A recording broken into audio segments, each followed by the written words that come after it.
धन्यवाद साथियों। आज ये एक बड़ी रोचक प्रेस वार्ता है आपके सामने। आपके सामने एक ऐसी वॉशिंग मशीन है जिसके विषय में हमारे साथी जयराम रमेश जी अक्सर चुटकी लेते हुए बात करते हैं कि साहब एक वॉशिंग मशीन में कोई गया और साफ हो गया। आज वो बहुचर्चित वॉशिंग मशीन आपके सामने है। हमारे कपड़ों पर कभी सब्जी के, चाय के दाग लग जाते हैं। चाय बोलते ही थोड़ा डर भी लगता है, लेकिन चलिए। तो कई बार महंगे से महंगा वॉशिंग पाउडर भी उस दाग को नहीं छुड़वा पाता। लेकिन अब मार्केट में एक ऐसी वॉशिंग मशीन आ गई है और एक ऐसा वॉशिंग पाउडर आ गया है। यह है उस वॉशिंग पाउडर का नाम, मोदी वॉशिंग पाउडर। जिद्दी से जिद्दी दाग हो, चाय का दाग हो, सब्जी का दाग हो, किसी भ्रष्टाचार का, रेल घोटाले का, खेल घोटाले का, निर्माण घोटाले का, सिंचाई घोटाले का, कोयले घोटाले का, चिटफंड का, कोई दाग हो, ये मोदी वॉशिंग पाउडर और ये बीजेपी की वॉशिंग मशीन, ये आपके सामने लाना आवश्यक था। देश जानना चाहता था, सब जानना चाहते हैं साहब ये कौन सी वॉशिंग मशीन आ गई मार्केट में। और इसकी कीमत मैं आपको बताता हूं, घबराइएगा मत सुनकर। 8,552 करोड़ की ये वॉशिंग मशीन है। ये इलेक्टोरल बॉन्ड से जो पैसा आया था, 8,552 करोड़ की वॉशिंग मशीन जिद्दी से जिद्दी दाग छुड़वाएगी। आप भी खरीद लीजिए, काम आएगी। कितना ही पुराना दाग हो, वैसे ये 10 साल पुराने दाग धोने में बड़ी एक्सपर्ट मानी जाती है। 2014 से पहले के जितने दाग हो, ना केवल ये तेजी से सफाई करती है, आप बहुत हैरान होंगे जानकर, इसमें एक स्पिन का बटन भी है। स्पिन, वो स्पिन का बटन अगर आप दबा दें तो फिर कोई घोटालेबाज वो राष्ट्रभक्त बन जाता है, स्पिन हो जाता है पूरा गोल। जो कल तक घोटालेबाज था आज वो राष्ट्रभक्त बन जाता है, ईमानदार हो जाता है। ये दूसरा बटन है, स्लो बटन। आप देखिएगा ध्यान से। स्लो बटन क्या है कि किसी जांच को धीमा करना हो, उससे पहले बात कर लो, बीजेपी में आ जाओ साहब, सब ठीक हो जाएगा, वो हाँ सोच रहा हूं कहेगा तो स्लो बटन में चला जाएगा, तो जांच धीरे हो जाएगी, कार्रवाई ढीली पड़ जाएगी, फाइल कहीं नीचे ईडी के ऑफिस में या सीबीआई के ऑफिस में कहीं नीचे चली जाएगी। यह इस मशीन का चमत्कार है, यह इस मशीन का जादू है, इसीलिए इसको जादुई मशीन कहा जाता है। फिर जब तक इस वॉशिंग मशीन में, अरे वो डालिए ना, ये वाली टी शर्ट जाती है, पहले देखिए इस पे जो लिखा हुआ है आप पढ़ रहे हैं, अब मैं इसमें ये डलवा रहा हूं। अरुण जी इसके अंदर डालिए और देखिए क्या निकल कर आता है। वहां भी दिखाइए, अच्छी तरह दिखाइए, पढ़िए इस पे क्या लिखा है। भाई उधर भी दिखाइए, सब जगह मांग है इस मशीन की। देखिए इस मशीन की कितनी मांग है। अब इसके अंदर डालेंगे अरुण जी। अरुण जी अब डाल दीजिए, सबने देख लिया। देखना क्या बोल रहा है, बोलो प्रेस कॉन्फ्रेंस जी। अब देखिए इसके भीतर से बटन दबाओ ना, स्पिन वाला दबाओ, सारे बटन दबाओ और निकालो, देखो क्या निकलता है।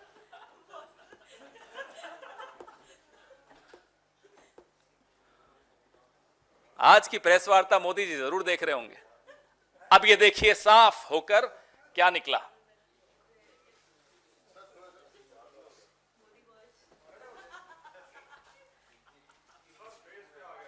कोई बात नहीं, मेरा फेस इंपॉर्टेंट नहीं है, ये टी शर्ट इंपॉर्टेंट है। देख लिया आपने? तो ये जादू आपको दिखाया। आज की प्रेस वार्ता से पहले एक खबर छपी कि श्री प्रफुल्ल पटेल के खिलाफ सीबीआई ने मामला बंद कर दिया।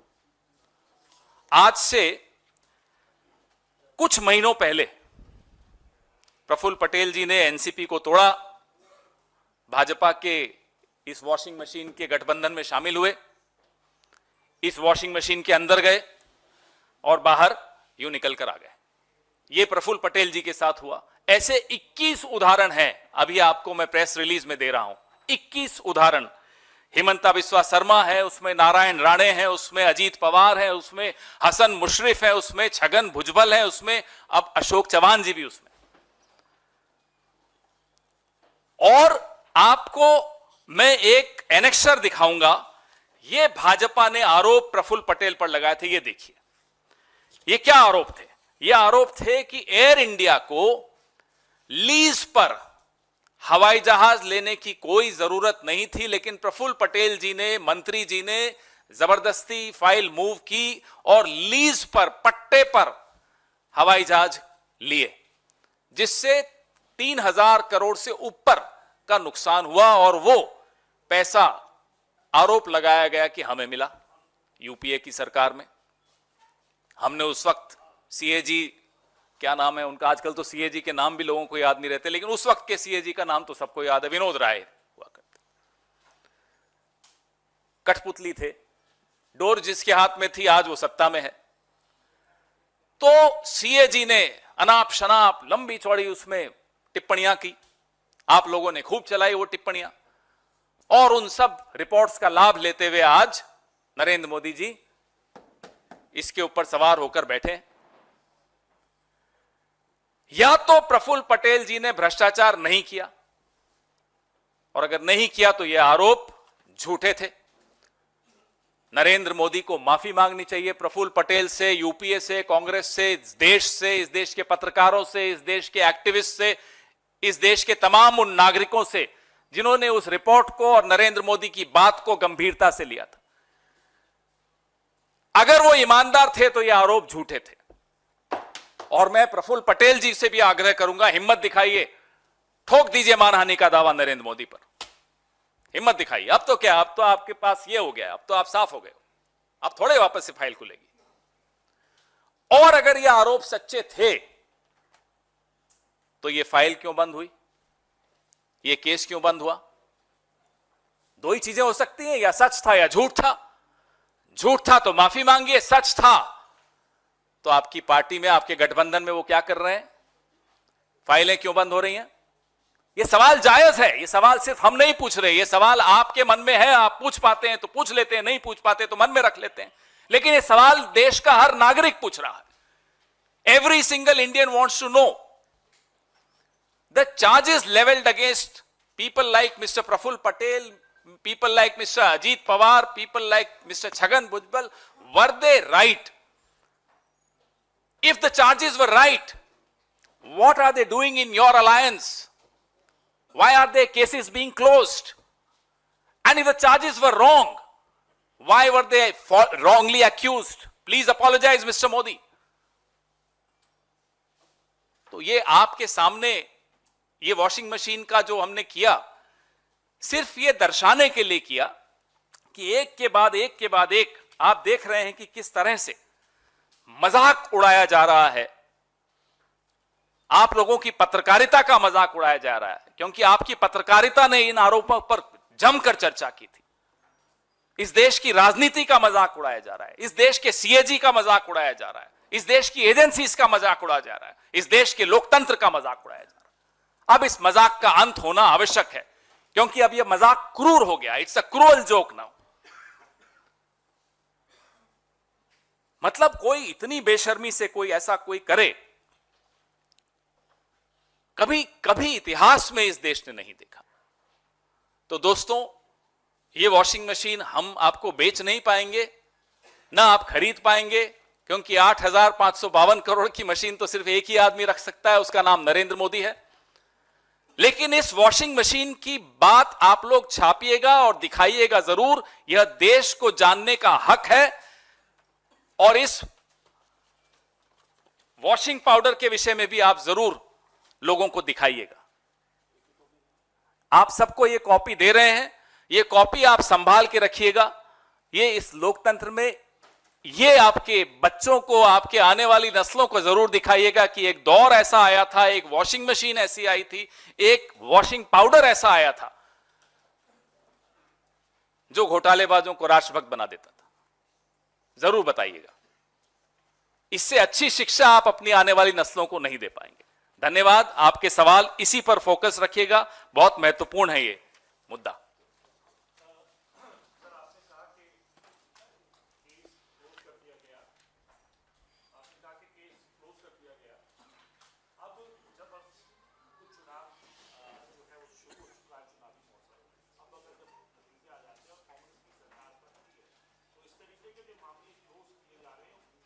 मुझे सिद्धार्थ जी एक बात बताइए, 2019 की बात है, मुझे अभी याद आई, भाजपा ने, और मुझे हैरानी होती है प्रफुल्ल पटेल जी पर कि वो क्यों ऐसे बर्दाश्त कर रहे हैं। 2019 में भाजपा ने इतना घिनौना आरोप प्रफुल्ल पटेल जी पर लगाया कि वो 1993 के मुंबई बम धमाकों के आरोपी इकबाल मिर्ची के साथ एक संपत्ति सौदे में शामिल थे। बड़ी डिबेट्स हुई, मैं खुद गया कई डिबेट्स में। कैसे बर्दाश्त कर रहे हैं वो? सिर्फ इस एक टी शर्ट के लिए तो नहीं बर्दाश्त कर रहे होंगे। कारण क्या है वो बर्दाश्त कर रहे हैं? इतना बड़ा आरोप कोई मुझ पर लगा दे तो मैं तो 10 अदालतों में जाऊंगा। अब मैं भारतीय जनता पार्टी से यह जानना चाहता हूं, क्या वो आज भी इकबाल मिर्ची वाली बात पर कायम है? क्या प्रफुल्ल पटेल जी की इकबाल मिर्ची से कोई संबंध था? संबंध था तो प्रफुल्ल पटेल जी का नरेंद्र मोदी से क्यों संबंध हो गया? और नहीं था, माफी मांगे। हम चुनाव के बाद क्या क्या करने वाले हैं वो आप देखेंगे, रोज आपको ब्रेकिंग न्यूज देंगे। और ये अधिकारी जो इनकी कठपुतली बने हुए हैं, ये भी आज कान खोल कर सुन लें, एक एक को कटघरे में खड़ा किया जाएगा। वो कितना ही आला अधिकारी हो, किसी भी एजेंसी का अधिकारी हो, जिस तरह से इस देश में मजाक बनाया जा रहा है एजेंसीज का, वो हम बर्दाश्त नहीं करेंगे। सरकार बदलने दीजिए, बहुत कुछ बदलेगा।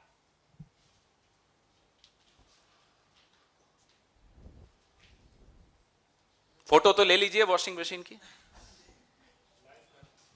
और इस पे कोई सवाल हो तो आपका बिल्कुल पूछिएगा। आपने ये कहा कि प्रफुल्ल पटेल के अलावा 21 और बड़े नाम हैं जो इस वॉशिंग मशीन में तथाकथित रूप से गए और बाहर जब निकले तो उनको क्लीन चिट मिल चुका था। ऐसे कितने लोग हैं और किस किस पॉलिटिकल पार्टी से वो बीजेपी में गए? मैं ये लिस्ट आपको साझा कर रहा हूं। इसमें 51 नाम तो ऐसे हैं जिनको मैं तारीख के साथ आपको बता रहा हूं। मैं एक दो उदाहरण दे देता हूं आपको। सितंबर 2018 यानी कि छत्तीसगढ़ में विधानसभा चुनाव के 2 महीने पहले हमारे जो उस वक्त के प्रदेश अध्यक्ष थे बघेल साहब, उन पर सीबीआई की चार्जशीट लगाई गई थी।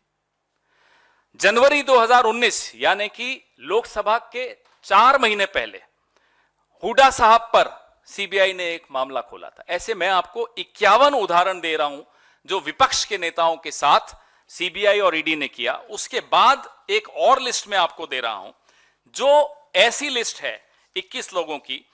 मुकुल रॉय से शुरू होती है जो टीएमसी से फिर चले गए, तो सीबीआई ने जो नारदा और शारदा स्कैम था उसका क्या किया पूछ लीजिएगा। शुभेंदु अधिकारी नंबर 2, नंबर 3 हिमंता बिस्वा शर्मा, नारायण राणे, मिथुन चक्रवर्ती, सोवन चैटर्जी, वाईएस चौधरी, सीएम रमेश, अजीत पवार, हसन मुशरिफ, प्रफुल्ल पटेल, छगन भुजबल, फिर 2 और हैं वाईएस जगन मोहन रेड्डी, वी विजय साई रेड्डी। ये सारे उदाहरण आपके सामने हैं। आप ये देखिएगा कौन सी पार्टी के हैं, आपको खुद सारे जवाब मिल जाएंगे। ये लिस्ट भी मैं संजीव जी से आग्रह करूंगा कि ये सारा आपको अभी भेज देंगे।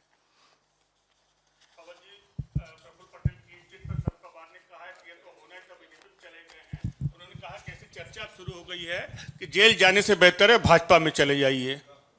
बिल्कुल, और हम सब ये सवाल हमारे मन में है, और प्रफुल्ल पटेल जी हिम्मत दिखाएंगे तो उनके मन में भी है, और मुंह पर भी लाएंगे ये सवाल कि साहब मैं अगर ईमानदार था तो मेरे पर आरोप क्यों लगे, और मैं अगर बेईमान था तो अब मेरे को क्लीन चिट क्यों मिली। एक लाइन का सवाल है, ये सबके मन में है।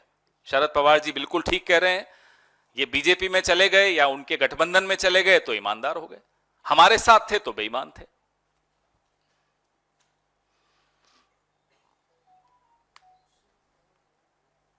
वेयर आर दोस चैनल्स जो वो सीएजी रिपोर्ट्स बहुत दिखाते थे, आज कोई पूछ नहीं रहा है इस बारे में। मैंने एक डिबेट में पार्टिसिपेट किया था कि दाऊद इब्राहिम के क्या रिश्ते हैं प्रफुल्ल पटेल से, मेरे को अच्छी तरह याद है। कहां है वो चैनल, क्यों नहीं पूछ रहे आज? मैं बताता हूं ना, क्या जवाब मोदी जी देंगे कि दाऊद इब्राहिम से क्या रिश्ते थे प्रफुल्ल पटेल। इस मशीन में दाऊद इब्राहिम को डालो, देखो क्या निकलता है। हो सकता है कोई राज्यसभा का सांसद बन के निकलेगा बीजेपी का।